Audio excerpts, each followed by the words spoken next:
Ah, well, silly me. I hit the live button before I shared anything. And we're getting some lag here, so yeah, I'm not good at this, am I? Hold on. Where did I put my phone? Ah, I usually share these links and such. I hit the button too early. So you get to watch me fumble around. Hey, there's a house centipede crawling up the wall. Yeah, this is going to be a fun one, guys. Yeah. Those things are disgusting. Oh, Lord is right, Mike. This is going to be it's going to be a doozy of a show. All right, let me... This is... No good could come out of this. This is not going to go anywhere good. Let me share out the links so I get some viewership here. Hold on. Hold on. This is going to go so bad. Hopefully you can hear me. I'm using the microphone, but it's over here.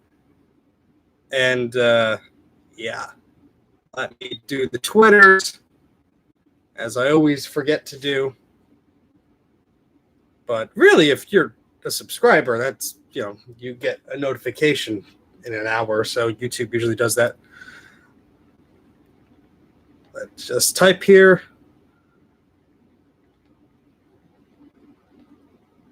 People just tuning in now are saying, what's going on?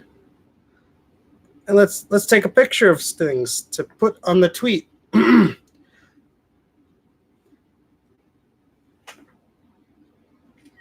There we go. And tweet. Oh boy. Yeah, it's not midnight yet. And yeah, it's pretty late. All right, so I have been sick, as you can probably tell by my voice. It hurts to speak, and I'm all congested, and it sucks. So let me move the microphone a little bit closer. So that's why there has been so much radio silence for me. I was like knee deep in videos. As you could tell, my desk is all full of crap. I'm fixing things, trying to get things to work. Nothing's working correctly. And so I try another video, try another thing to play around with. That doesn't work correctly. So yeah.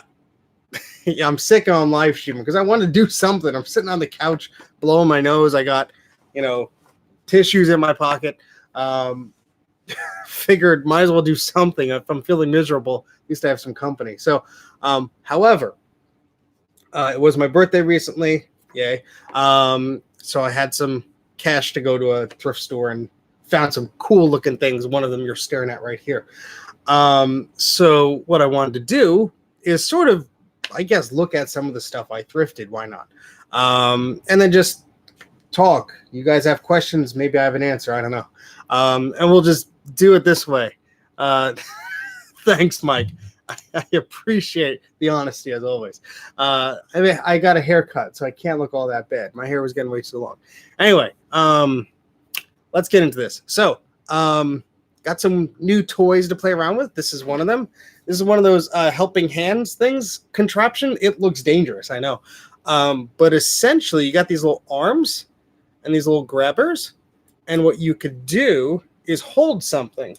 Let's see if we have something to hold. Like, let's see this memory card here. Morning from my vision stumble. Brisbane. Oh, morning, Alan. So you could hold something like this. I wish it was morning here. No, wait, no, I don't. You hold something like this, and it has this little LED light. Let's see if it'll work. There you go. And it lights up, and you can magnify it. So you get a good look at what I'm looking at, and I could get a good look at capacitors or some odd such thing. I don't know. But I always wanted one of these because the one I have now is a bit crap. I don't know where it went. But it was basically just a magnifying glass and one little arm. The other one had fallen off. And every few years I go get another one, and it's the same exact one, and it's pretty crap also. So, yeah, I got this for my birthday, actually, and it's probably one of the dorkiest gifts I ever put on my wish list or whatever. But I love it, and I'll be playing around with that, so you'll see that in future videos and things. So I think it'll be really cool. What I do like about it is, let me bring it up here again. Got this little remote here. This little remote turns the light on. As you can see, it's pretty bright, but you could cycle the brightness here. You can see it's making the display refresh rate in the background go crazy. But there's also like a warmness and a coolness adjustment here. So depending on, I guess the effect or the lighting that I want to mess around with, it's pretty capable. So that surprised me. This thing is not expensive. It's maybe $20, $30, something like that. But yeah, I mean, it's pretty neat. And it's much better than the other ones I was seeing going around that were way too expensive. So that's a cool little thing I wanted to show you. I guess we'll address the elephant in the room here, this big screen. I went to a thrift store on Monday or so. Yeah, I'll share a link to that. I have to find it. Wait, let me share it on my phone first. I'll talk about this while I look up the link. How about that? We'll try multitasking. We'll see how horrible that fails. So I was going to a thrift store, and they don't really have... well, I'll get to why I like it in a second, Mike. Hold on. Unless you guessed that already. I don't know why I'm looking at you. I told you this is not going to go well. Anyway, I was at a thrift store, and they don't usually have a lot of electronics. So I never really have like my hopes up of, there's going to be, this cool thing, and maybe they'll have some computers. They never have computers or something like that, ever. I think they're part of that Goodwill program where they just ship them off somewhere to be destroyed or God knows what. So they never have really any computers or anything. The most you find is some printers and monitors. I believe it's a 24-inch monitor, according to the Mac Mini that's plugged into this here. I'm going to join my own live video here, and I'm going to post a comment. I'm pasting the link to that tool thing. Oh, I can't do it because it's too long. I told you nothing was going to go right. Well, this is called a Helping Hand Third Hand Soldering Tools Flexible 360 by Newacalox. Oh, geez. Spelled Newacalox. And, oof, geez, as he drops his phone on the floor. That's what it looks like. It's one of those things. So I can't even paste the link into my own damn chat. So, yeah.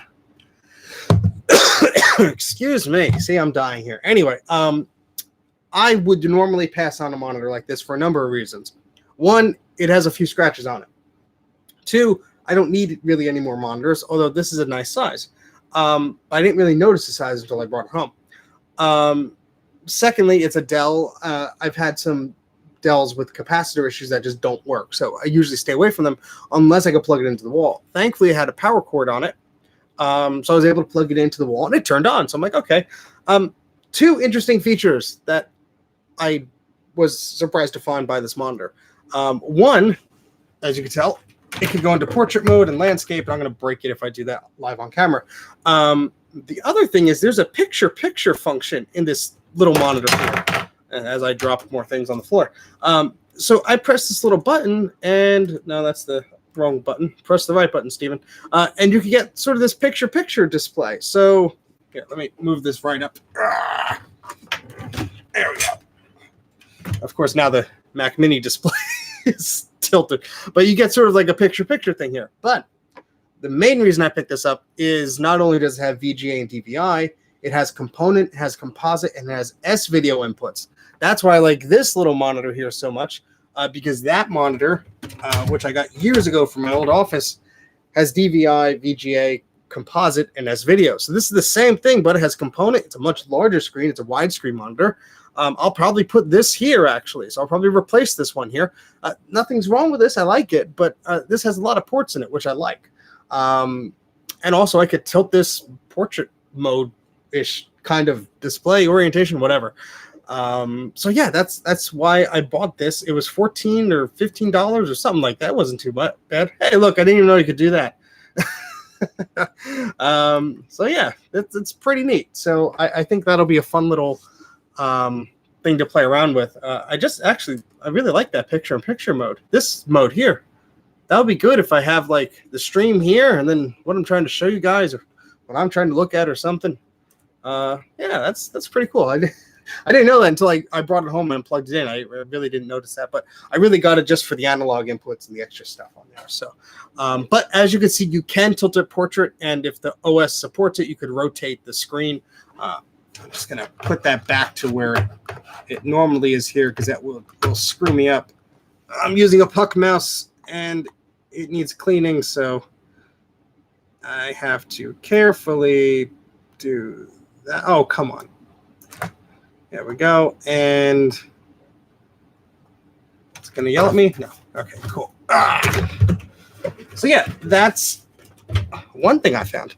Other thing, oh, sorry. I have a bad habit of not reading comments. A clamshell iBook for $5 at a Salvation Army. Matthew, that is a good deal. Good on you, sir, finding that. That's a good one. Hope it worked. I'm always hesitant to buy any computers at any place like that because usually they don't work. Usually there's a reason why they're there.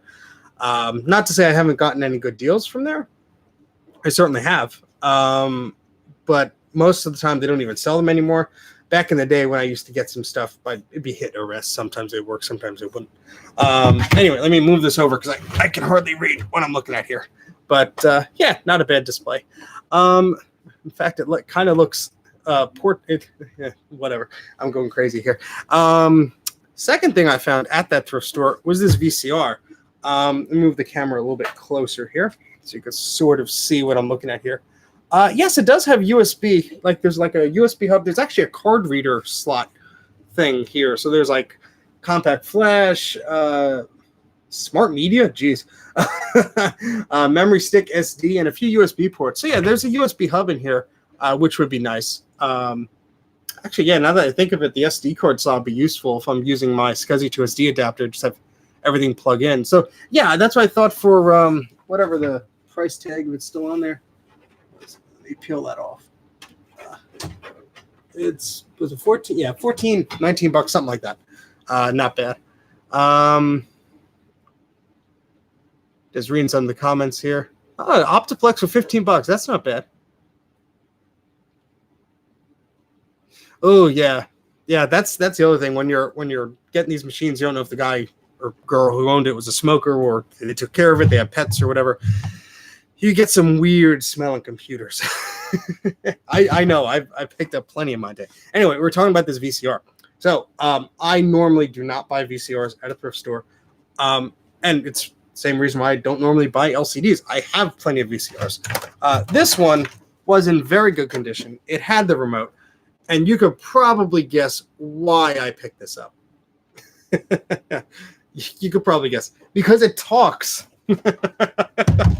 It's so stupid, but it says it talks. And it had the remote, and like I said, beautiful condition. There's not really a scratch on this thing. And let me plug this in here. Had the original cord tie. It's a Zenith, yes. I usually I just have a few JVC decks and a Sony deck that are actually SVHS decks with the S-Video port on it. Really good quality out of those, as he says, and he looks for a power cord. There we go. And yeah, so I don't really find myself in the market for a VCR, but I had one, just looking at me on the shelf. And I'm like, do I want it? And for $5.99 with the remote, I mean, I don't think that's really bad. It's a stereo VCR. If it was mono, I honestly probably would have left it on the shelf. Talking silliness aside, I probably would have. But yeah, so it turns on, it turns off. It's got these weird buttons. They don't really push in. They kind of like do. It says hello. It says hi when you turn it on. You can see that there. And then when you turn it off, it says bye. So it even speaks on the screen. And yeah, so how can I demonstrate the talking? Because this monitor has no audio. We've reached a conundrum. As he looks around for the many wires littering the floor, that probably could convert audio somehow. Yeah, maybe we'll get to that in a second. But it does work. It does play tapes. I put something in there. Usually get a bonus tape from a thrift store. Usually they leave a tape in the VCR, and you get a tape for free. So sorry, I'm wandering around here. Let me back this up a second. So yeah, I mean, this VCR was a pretty neat find. Let me show you the back of it. So it's just your standard affair of ports on the VCR. You got an output, you got an input, both stereo composite, and then you have your RF in, RF out, antenna input, output. It does have a little door on the front. If I could get it open without breaking, there you go. For another set of line inputs. So that's always nice. Plug a video game console into there, plug in your Sega, your Nintendo, your what have you, and you've got an easy way to record your high scores or whatever you're doing. I want to show you the talking feature, but the pair of speakers I have, how did I do this? I had the Dreamcast plugged in. How did I do this? Hold on. Let me stand up and cover my butt here so I don't flash everybody. And look behind this because I thought I had some adapters. I think I do. This one, yeah, I found it. Hold on.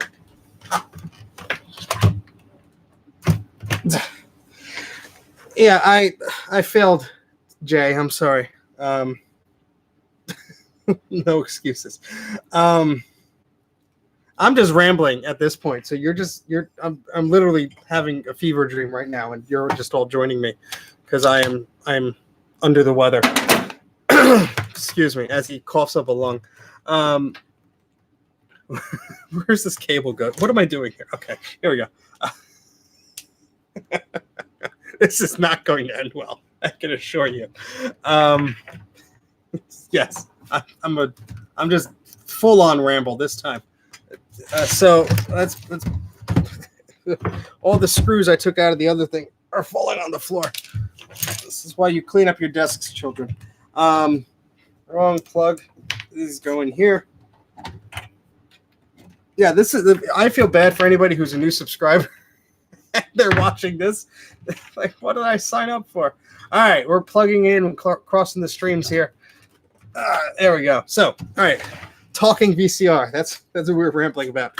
Let's get this sorted here. No, I'm not bleeding today. I haven't cut myself too bad. All right, so we're gonna power this on. We're gonna change the inputs. Whoa, the sound's working. You hear the static. Come on. Come on. What's wrong with you? Composite. You like composite. You have a port.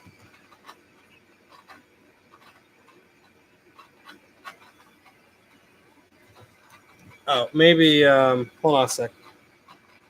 I think this port is a little wiggly here. You got a tape. Maybe it doesn't like there's no tape in there. Turning the sound off for a second. I think the composite out jack actually. Oh, there you go. I present Dante's Peak from 1984, whatever that movie was released. Oh, that's stretching terribly. Can we fix that? Positioning, image settings, scaling. Thank goodness.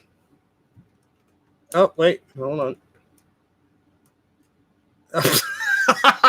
Okay, so the only way you could display it at its native aspect ratio is, oh wait, okay, so it's 1:1. Is it still cutting it off if it's on aspect? Oh, whatever it's doing. Anyway, let's stop that. Oh, okay. So when you stop it, it detects that there's nothing to show. Hold on, menu. Okay, so there we go. Okay, let's fix this here. Hold on.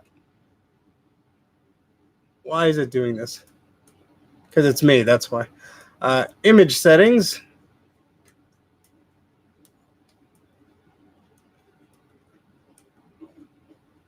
I think it's trying to be smart with the aspect ratio here. So we're just gonna leave it. I'm usually an aspect ratio like person who's crazy about things. I got the picture-in-picture on somehow. Goodness. Hold on. Jesus. Okay. Good movie. Yeah, it's we watched it at New Year's a while back, and it's a fun one to laugh at. Yeah, I got to download the manual for this. Anyway, let's turn picture-in-picture off because we don't need it right now. What I want to show you is, let me turn this on. Hold on. No, stop it. Yeah. Whoa. All right. All right. When easy main menu. It's talking. To set the clock, press 1. To set the record timer, press 2. To set up the tuner and VCR features, press 3. To set up audio features, press 4. To exit, press quit. That's about it. That's the talking function. There's like 1 or 2 more menus if I like go into the clock. To use auto clock set, press 1. To use manual clock set, press 2. I hope you could hear it. Exit, press quit. And that's really it. I thought it would be more than that. I mean, certainly the marketing got to me. I thought it could talk more than that, but yeah, that's about it. Yeah, I can turn the voice off, but the whole reason I bought the stupid thing was because it said it could talk. Yeah, it sounds like some automated thing, but auto clock set, press 1. Yeah. Use manual clock set, press 2. To exit, press quit. You made me lose my train of thought, you dumb VCR. Anyway, if you go through some of the menus, it does say some things. I want to look up the manual because there's like a button that says Easy Watch. Of course, E and Z spelled that way. I have no idea what that does, but I'm very curious. So yeah, that's why I picked this VCR up. It's stupid. But it entertains me endlessly. So it can talk and it's a VCR. That's why I picked it up. Let's disconnect this so I can plug in something else that some of you may like. It's a bit of a crazy show. Unplug this. Well, see, there is a commercial skip button on here. So that's what made me think that the Easy Watch is not a commercial skip button, because there's a commercial skip button right here. So Easy Watch might be like on a commercial VHS to like skip the intros. That may make sense. So maybe it's a similar function, but I have to test that. I have not plugged that in, but I think you're on the right track there, Mike. That would make sense. And I'm tangled myself up with wires here. Hold on. So who owned a VCR like this beautiful one when they were back in the 1990s or so? When was this manufactured? Does it say? As he is easily distracted. No, but we have a serial number. And that's about it. Okay. Oh, boy.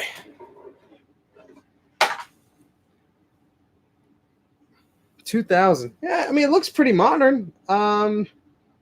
I'll look it up. Maybe there's an archive of their website. Let me move this junk out of the way. All right, so the next thing I got.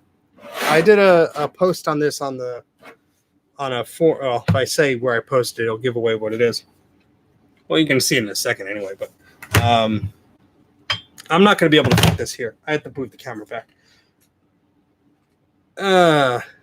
Wait for it. All right, here we go. We got still some people watching. I don't know how. It's because this show's been a mess so far.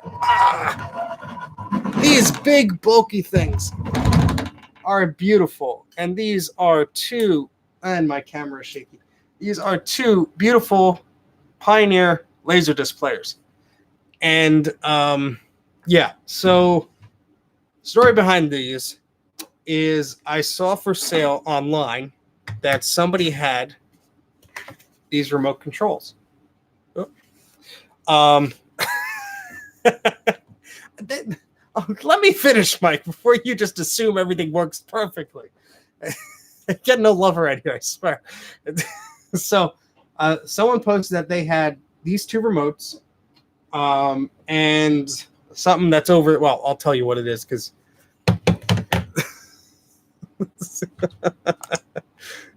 no, Pioneers work pretty well. It's just that these players are temperamental because they're getting up there in age and their belts break and all this stuff. Anyway, there was a picture of these two remote controls. And if you're a casual fan about Laserdisc players, you or the format itself, the remotes are sometimes a little more valuable than the players, depending on who you speak to, or depending on what you need. I mean, I had this remote already because I do have one of these models that works fine. But this remote I did not have, and it has this nice little jog wheel. And the problem is that a lot of the remote controls you get, like the universal ones, yeah, they work with VCRs and DVD players, but they don't work with Laserdisc players. Laserdisc players tend to have some specific buttons that are just not on a universal remote. Sorry, Greg. I'll blame it on the fever. Yeah, well, I'll get to that, Mike. See, don't read the comments. He's skipping ahead. Anyway, so Laserdisc players have specific buttons like disc A side, disc B side, step, fast forward, audio selection, stuff like that, digital or analog jog wheel. Yes, Mike, you can get one of those Logitech Harmony ones, and I do use one, and it works fine. But sometimes you just want to have control over this specifically. And believe it or not, some of the players, although it'll recognize it on the Harmony software, sometimes if you get like a player that was similar to another model, it might not have all the buttons. It has most of them, but it might not have all of them. So sometimes I do run into that. So when I saw the remotes for sale, I was like, oh, yeah, I'll go get the remotes. This is about a 35-minute drive or so. And he had pictures of the players in the back of the photo. And it was one of these pawn shops where he said $25. And I wasn't clear if it was per unit or it was for the lot. And thankfully, it ended up being for the lot. I say thankfully because one of the other things that came with it, which I was kind of interested in, it's in the corner in the pile of crap.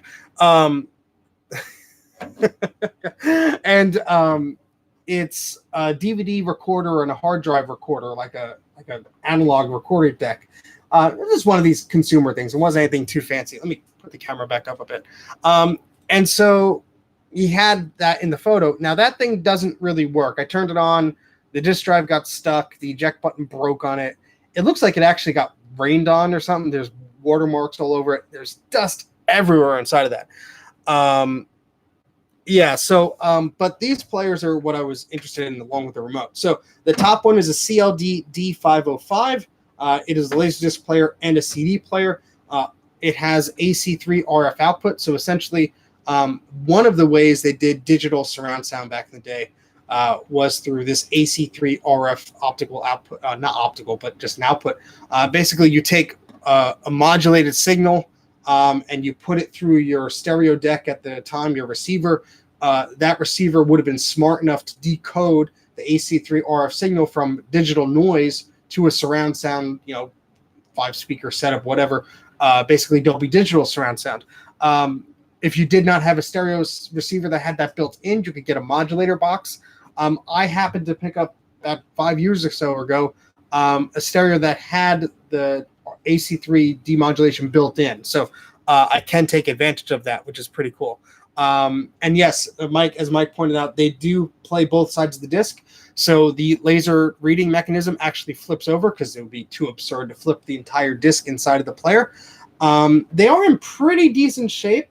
This one they both look like something spilled or sprayed soda on them or something. They have these little sticky parts. This one turns on. I have not put a disc in it because it's making some weird noises. I think the belt is going on it. However, when I first got it and plugged it in, the tray would not eject. The seller said only the CD tray ejected. He called it a DVD tray, but that's wishful thinking. This is just a CD tray. Yeah, Dolby on these things is actually pretty cool. All right, Josh, see you later. So yeah, the surround sound on these are actually, some titles will blow away, whether it's DTS or AC3 will actually blow away like early DVD releases, even some Blu-ray releases. Because what happened was, and this is just a tangent, but when they released surround sound on Laserdisc, they expected you to have a surround sound setup because you were buying a special disc. They had pan and scan discs. They had regular stereo discs. You were buying a surround sound disc because you had a surround sound capable player. They didn't mess around, okay? Now, when you buy a DVD or a Blu-ray today or whatever, you may not get the actual audio mix that was in the theater. They're actually tailoring it to be a compromise. they don't want to put an extra audio track on that disc and eat up more memory or whatever. They usually compromise it. So you're getting a track that is heavy on the front two speakers because worst case scenario, your TV is mono or stereo and it only has, those front channels. It's not surround. So they do actually do that these days, which is kind of annoying. Oh, Jay. Yeah, sorry, Josh. This was just unannounced, as you can see from everyone yelling at me. We'll try and have something formal soon, and there'll be some videos once I am not dying anymore. Anyway, yeah, so the surround of this is actually really cool. So I plugged it in. It did not eject the tray, so I took the cover off. It looked like some of the metal was bent. I sort of eased it back where it was supposed to. And after ejecting a few times, just the tray and pushing the button, it was whining. It ejected. So the whole tray was able to eject. I got a power cord here. Let's show you how that works. With my luck, it will not turn on when I do this, but no, I did not get the recap Mac working. That's one of the projects that is the bane of my existence right now. So that's why I'm doing this as a fun distraction, because I'm at my wit's end with that.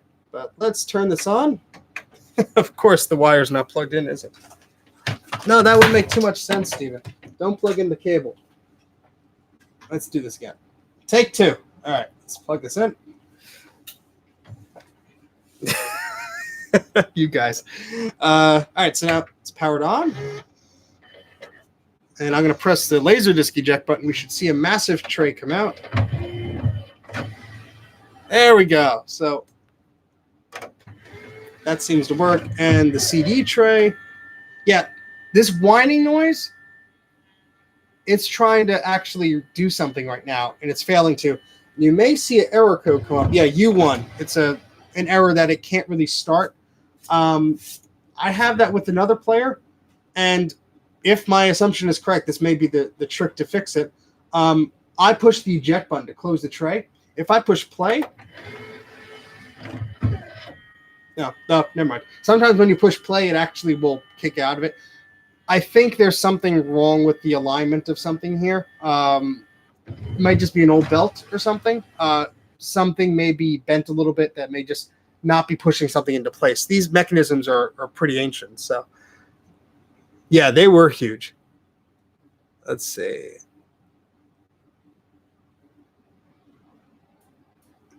Yeah, I got a laser disc around here, but I'm sitting down and they're over there. And all right, I'll get up.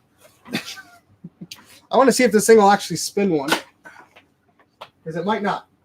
Let's see.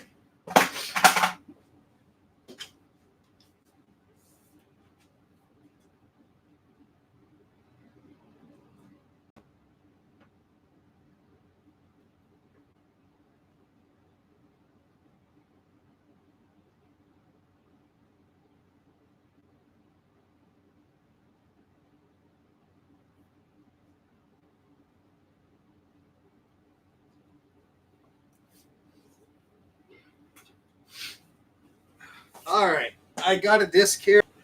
Let me traverse the wires and the cables as I come back. Yes, they do suffer from bad caps. I have a laser active player that is doing the same. I pulled the Hunt for Red October out because I have multiple copies of this. If this destroys the disc, I will not be too sad about it. So, while we're doing this, let's plug the video into our screen. Why not? I was not planning on doing this. There we go. Yeah, so it's giving me the U1 error. That's fine. I'm going to unplug it. Plug it back in. I've never seen this movie all the way through, although I own multiple copies on Laserdisc, so maybe I'll do a movie night. All right. Turn this on. Yeah, making that whining noise again. Yeah, it's a big disc. It's the size of a record, so 12 inches just about. Should we take it apart? See if we get to work. I'm live streaming. I don't have 34 minutes down the drain, but yes, come over, Mike. We'll watch a movie. Yeah, this thing is big. This is like size of bigger than my head, and I have a big head. So it's not Friday. It's Wednesday. What are you talking about? I think I'm loopy here, and Jay's throwing me off. Oh yeah, that was always fun in school when you got those rolly carts. Someone had a rolly cart for sale that was gonna put a TV on and laser display and go all dorky out with it. And it was Labor Day, Memorial Day, whatever the holiday is in early September. He was like, "Oh, I'm away. I'll get back to you." Never got back to me. I'll have to ping him again. It was like $20. It was like right down the road. But all right, I guess we're tearing this thing apart. So if I die via electrocution, it was nice knowing y'all. I take this player apart before. We'll see if it makes the same whining noises it did mine. Yep. Drop the screw. This is off to a great start. Thanks, Jay, for the inspiration. Jeez. It's Thursday already there. Yeah, it's Wednesday here. So it's unplugged. It's unplugged. See? I'm not going to electrocute myself. I'm just kidding. I'm not going to lick it or anything. All right. So there's a few screws on the back of this that you got to take off, or the top cover doesn't come off. But there's 2 on each side, the left and the right. Yeah, this thrifting finds video turned into a laser disc teardown real quick. Let me stand up here. And no, there's not one there. There's one here, though. Sorry, bumping the mic.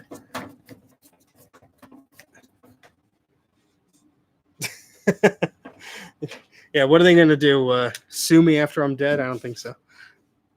Let's see if I can feel for this one here as I get close enough to the screen to read the comments. Nothing shocking going on here. Good pun, sir. Good pun. For those of you who are not aware of Mac84, plug. I'll be on the Mac84 podcast as long as I can be tomorrow if my voice doesn't give out. But we have some cool guests too. So you should join us. Either Jay or Greg or Mike, one of you put a link in the comment thing. We do a live podcast on YouTube, 8 o'clock p.m. Eastern. We do it live so you can torture us with your comments and have a fun show. So I suggest you check it out. Jeez. All right, let's move this up a bit. There you go. There's the Mac84 channel. All right, I'm going to open this up. Whoa.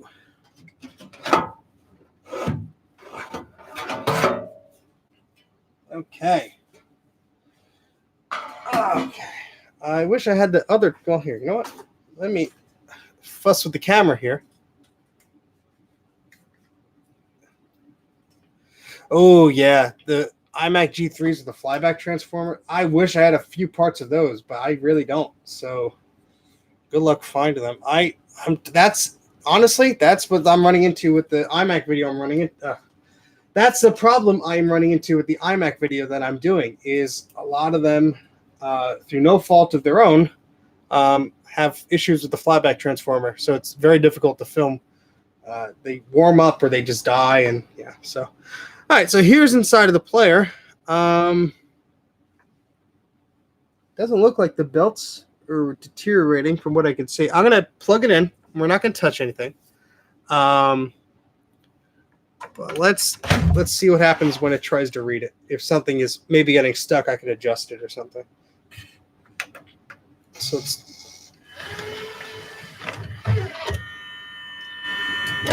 there we go. I had to lift it out a little bit. Let's see if it'll like that again.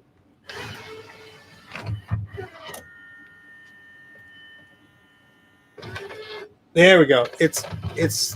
There's something wrong with it trying to clamp the disc. Now it's spinning. Hopefully it doesn't explode. Because I'm right here. Oh, there we go. Yeah, so something has to be adjusted here. I'm going to stop it because I'm afraid it's going to break. These things spin really freaking fast. But hey, okay, so there's something wrong with this area here. It's not going into the right place where it's supposed to. It could just be that there's some dust in here. It could be, like I said, there was some metal I had to slightly bend something else could be bent in there. Who knows how these things were stored, or there could be a bed belt or something like that. But it does play. Let's see if it'll do that again. Yeah, see that whining? It's something trying to push that disc up, and it's not doing that. So let's see if it'll flip sides. If I do, yeah, it might be old grease, something very simple. But so the head sort of came up from the bottom, went to the top, which is pretty cool. It's spinning okay. Let's try and get a copyright strike from a laser disc. Just hide everyone's face so it can't detect it. Yeah, so that works pretty well. Let's see, we can pause it. Yep. Let's see. Can we? Oh, let's see if the remote works here. We got. Oh, batteries are probably dead. Oof. What brand batteries are this? Nuvel, Nuvel. Okay. Yeah, it does flip sides, which is pretty cool. Some of the later players did that. So this one's manufactured in February of 1996. So this is not bad. Yeah, probably original batteries. This remote had the batteries leaking all over it. This is a much newer remote, so I was surprised that these aren't actually. All right, so let's not spoil the movie for anyone. Let's what do we do here? We can do a fast forward. What's this? No, that doesn't want to work actually. Oh, that's a chapter button. That's what. Yeah, you know, laser discs were not really popular too much outside of Japan. They had some popularity in the U.S., and then they were terribly unpopular in Europe. In fact, when I visited Paris in 2013, there was a record shop, and I don't know why I'm looking over there. Sorry. They had a few laser discs, and I bought a few, but I can't play them. None of my players are PAL. I just bought them for the covers. They were really cheap. And yeah, I mean, they weren't really popular anywhere else. If you're curious about the format at all, there's a few YouTube channels that did excellent jobs talking about pretty much anything you'd want to ever know about these things. For example, did you know they made high definition laser discs back in like 1993? Yeah. Pretty neat. So Techmoan, Techmoan, has a great laser disc series. He did a few of them. And more recently, Technology Connections did like a 3-4 part series about laser discs. So highly recommend you checking that out. They were really cool. I really like them. I only got into them maybe less than 10 years ago or so. No, maybe 9-10 years ago or so. Jeez, I feel old. We were in a record shop, and my wife says, "Oh, look, they have a Indiana Jones stereo vinyl album." And I go, "That's not an album, that's a laser disc." And I was like, "Huh, I never really saw these too much." When I was a kid, went to the video store, and I remember seeing them. My dad's like, "No, we don't have that. You can't get that." And that's all I knew. I didn't really know anything else. So yeah, so that's pretty cool. I'm gonna stop this now. That's good. And so, all right, it kind of works. So, I mean, I just got it for the remote, so that's a lot of noise. So anything else is kind of a bonus here. Can we eject this? Yes, we can. So thank you, Sean Connery and friends and who else? Alec Baldwin, Pierce Brosnan for testing our Laserdisc player here. So yeah, so I'll let me take the camera off of this for a second. I want to show you what exactly is not going correctly on this player. If we could do that. Okay, so this piece here should actually be farther up, or the piece below it should be pushing the disc up or whatever. So what happens is when I eject this, you see that kind of moves down, and when I put it back up, it's supposed to do that, what it did now, but sometimes it doesn't always do that. So like you guys were saying, it might be grease, might be dust, might be something. But anyway, just showing you how that works. How do I screw this back in? Like that. Oh, no. I'm doing it the wrong way. Righty-tighty, lefty-loosey. Come on. You can remember this, Steven. As he dies off camera. Oh, come on. Oh, this tripod really sucks. I left the normal one I used in the car, so we're going to have to deal with this one. Anyway, yeah, I'm sure it is. that's you're very smart to guess, because that's probably exactly what it is.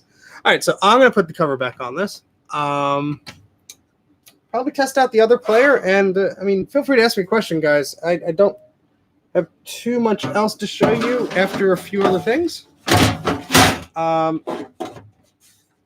this back on. Yeah, there's a good layer of dust in between these case here, so who knows where this lived. Ow. I did not bleed. I just squished my skin. For those of you keeping score at home.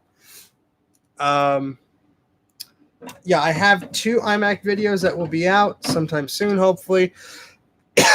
If I ever get that Quadro working, that'll be an unboxing video. I would really love to get that stupid thing working. Yeah, but when you get sick, you just really don't feel like doing anything. And oh, hello, Jacob. Thanks for watching. Hope you're enjoying it somehow. What was I saying? Yes, when you're sick, it just takes all the energy out of you. So I'm not terribly sick. I don't know if it's allergies or what it is, to be honest, but it's just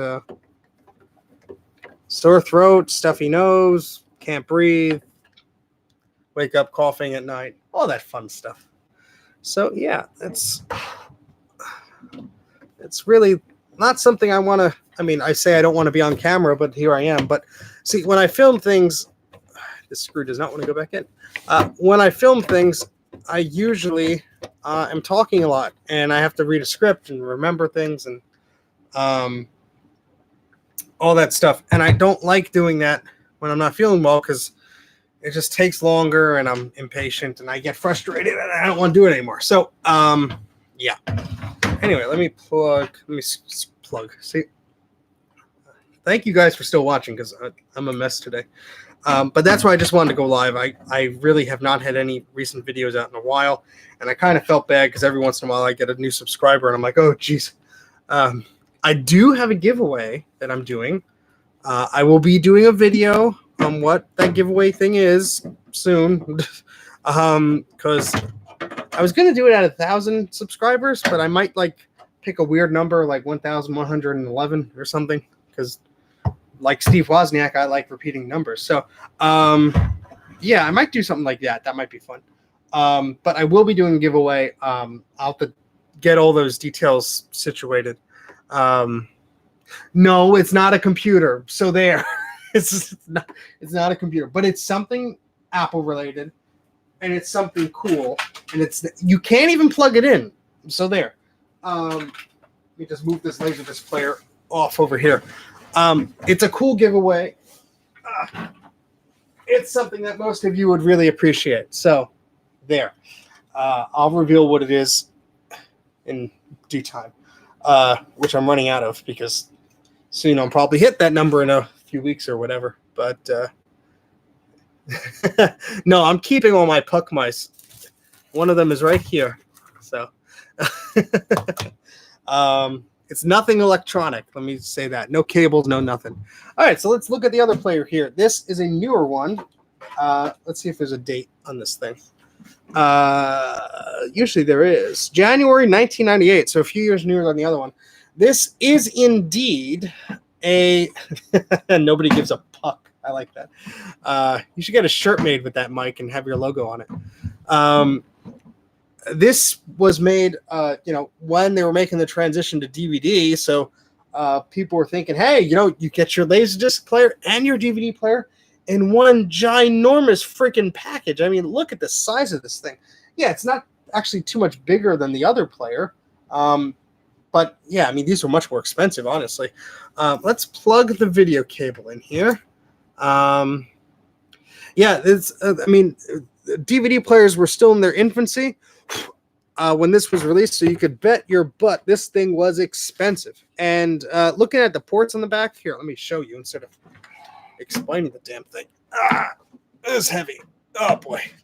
But you have pretty much every single output you could want from a DVD player at the time. You have your PCM digital out, so these are via coaxial connections. But you also have, let me bring this a little closer. Can you see that better? There we go. You have your PCM and your Dolby Digital output via coaxial. Then you have a optical audio out.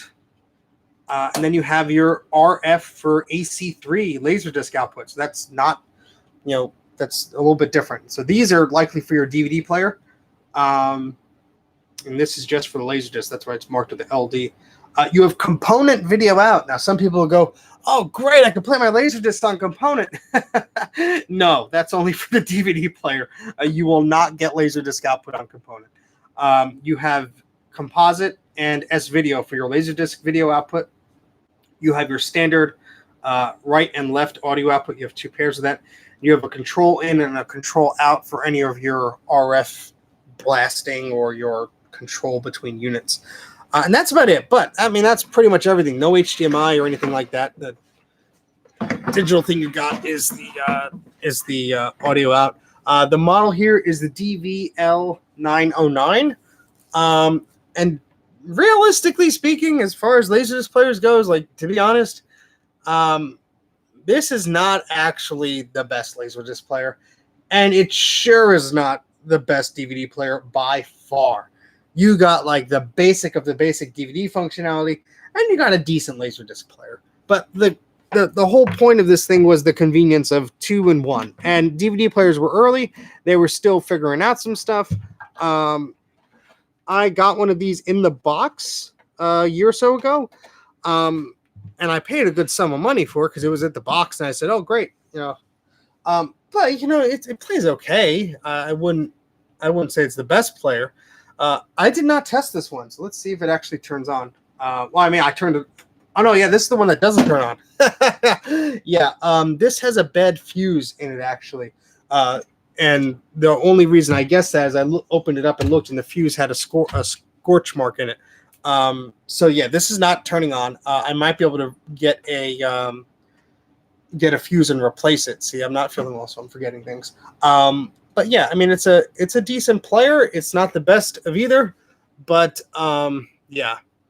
The Laserdisc was different for DVDs. So the picture on the DVD side suffers a little bit.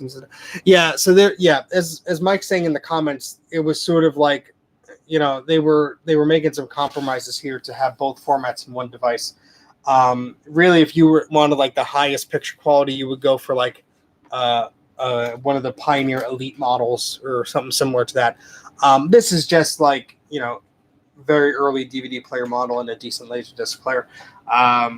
You have some features here. It's nothing too, fancy. There's not like a lot of video controls or anything like that. Some of them had sharpness dials and things like that. This is not one of those elite models or anything.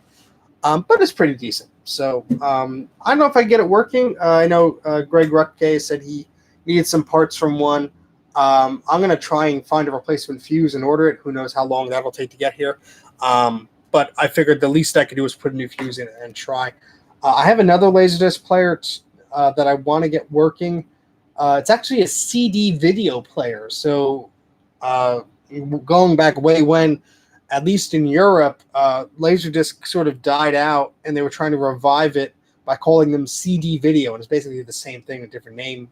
And they took smaller discs as well. So I found a player in a thrift store last year or so that's CD video branded. Doesn't say Laserdisc anywhere on it, but CD video branded. And they had a very quick death.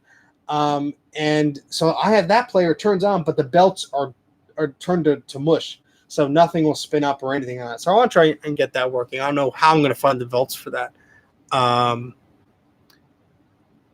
Oh yeah. Some of them do have a 5-disc carousel for CD players on top of the Laserdisc unit, because back then you were spending hundreds of dollars on these units. These were like $400, $500, $600. So if you were spending all that money, CD was around, and CD players were expensive too, but not as expensive.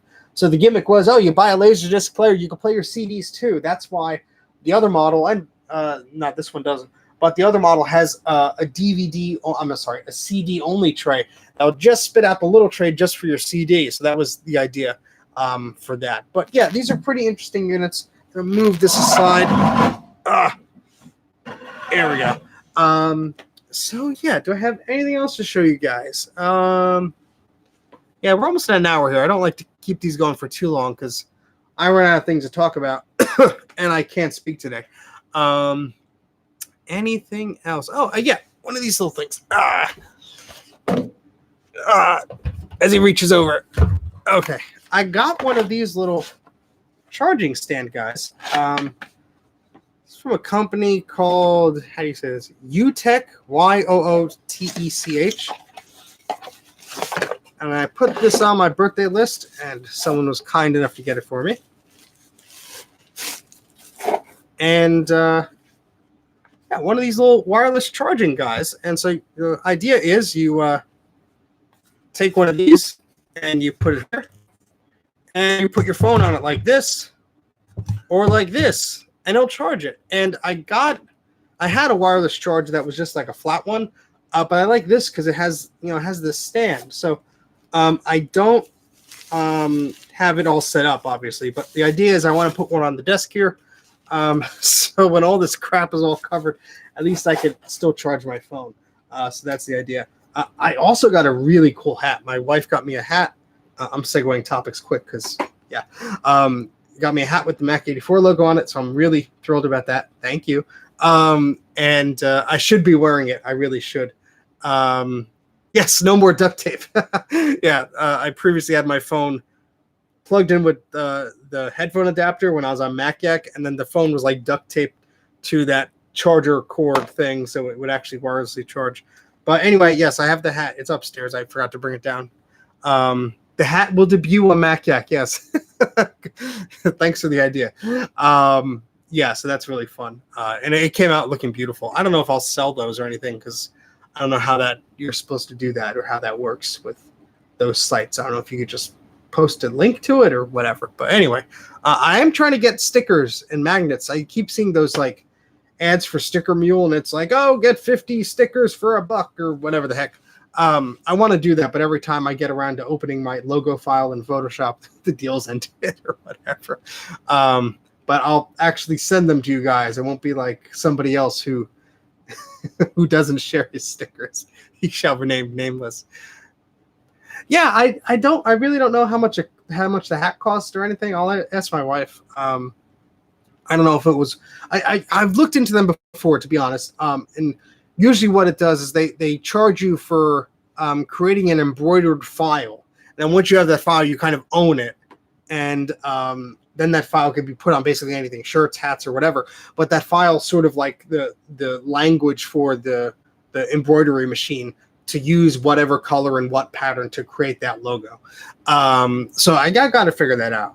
But yeah, it'll be cool to have some of these goodies for sale or something. Eventually, I'm not going to make any money off of this or anything like that. Because what happens is you go on Zazzle or one of those sites and the hats start at like $15 already. By the time you put your logo on it and you want to make $1 off of it or whatever, you have to charge $20, $25 for the hat. Who's going to pay that for a hat? Maybe I'm just a cheap one. I don't know. Yeah, anyway. Yeah, we're getting about an hour here. So any questions or anything related to anything? I don't know. At this point, the cold medicine's wearing off and I should probably go to sleep. But I just wanted to put out something here because you guys have been patient. I've been working on stuff and I just have not been able to release anything. I'll be on MacYak tomorrow for as long as my voice will let me last. The PC DOS 6.3. I actually, that's like an upgrade edition, actually, Mike. That box right there.